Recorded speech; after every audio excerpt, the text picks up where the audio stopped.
Granted, digging up dirt in Dallas probably isn't high on the list of transformational advancements that will define the 21st century.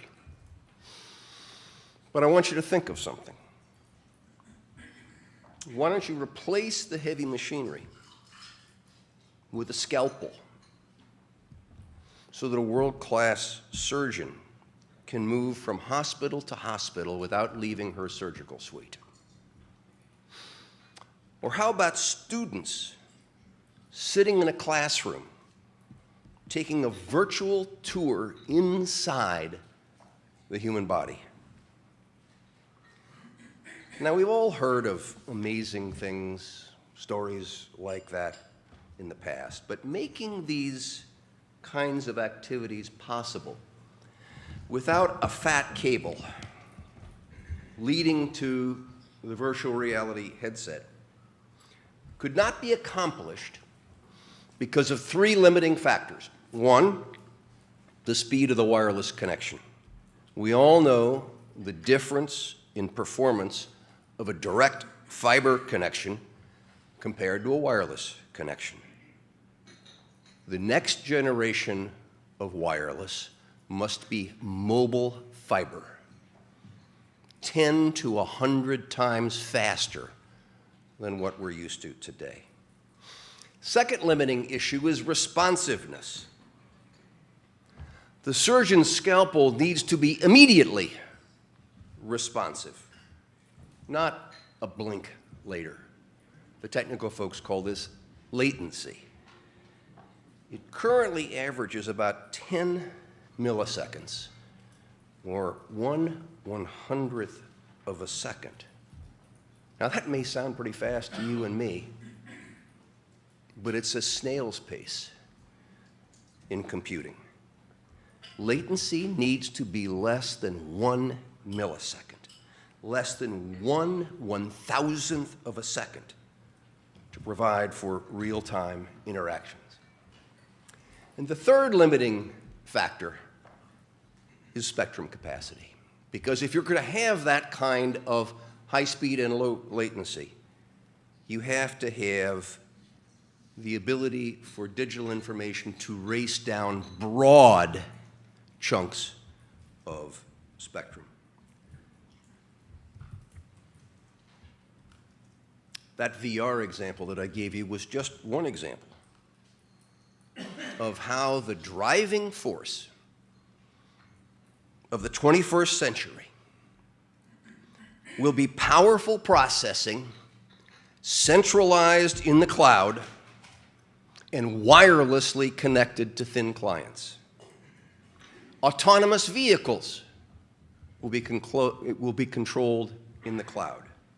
Smart city energy grids, transportation networks, and water systems will be controlled in the cloud. Immersive education and entertainment will come from the cloud. But such futures won't come to pass unless the pathway to and from the cloud is low latency, ultra fast, and secure. Greater capability in the network led to unanticipated innovation. Without 4G, there would not have been Waze, or Uber, or Snapchat, or Instagram, or the list keeps going on. Yes, 5G will connect the unconnected and compete with the uncompetitive. Millions of Americans can't access high-speed connectivity because it's too costly to run the fiber to the home.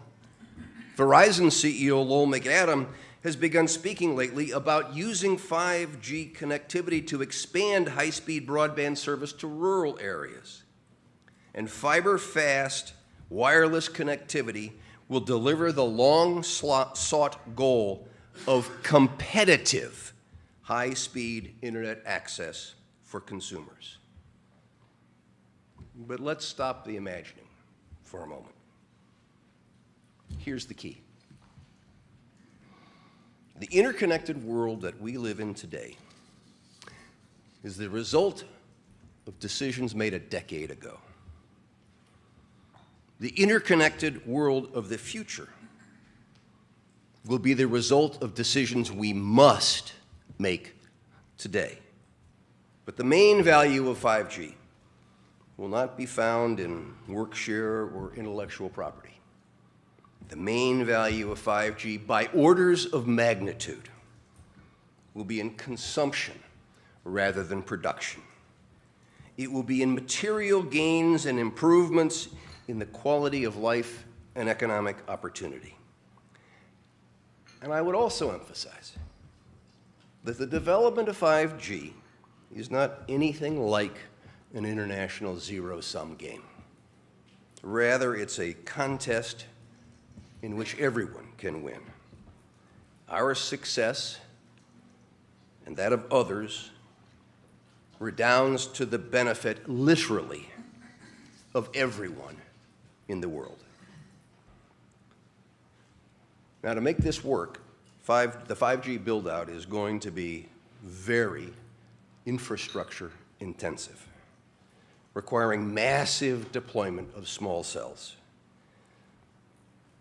To make sure that we have this connectivity with high-band spectrum will require a lot more small cells, which means a lot more antenna siting decisions by local governments.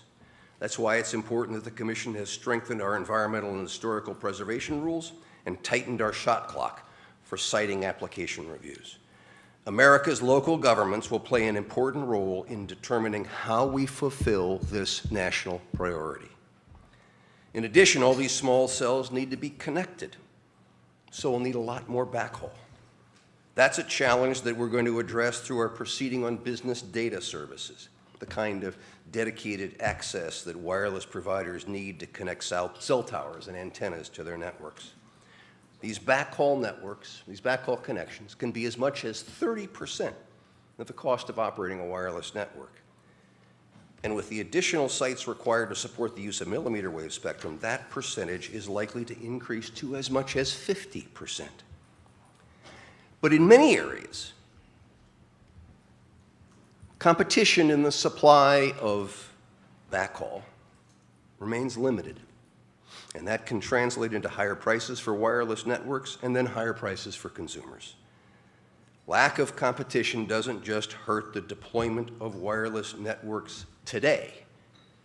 It threatens as well the delay of the build-out of 5G networks, with the demand for many, many more backhaul connections to many, many more antenna. Thank you, Mr. Chairman. I'll note that I'll use the wireless microphone. You can have the hardwired. It's not fast enough, you know, this is the problem. Tell me, for the American consumer who's not in this room right now, it may seem that 4G is just in its infancy. We've just seen television ads in the last year or so about that. So why is 5G so urgently important? It's a great question, Tommy, and it goes back. I had one line that really deserves further explanation. All of the things that powerful computing makes possible can't be done on the chip on a handset. They have to be moved to a centralized place that we have now come to call the cloud, so that the work gets done up there in the cloud and it is connected to the less powerful computing power in our handsets or, as I said, our pill bottles or automatic watering systems.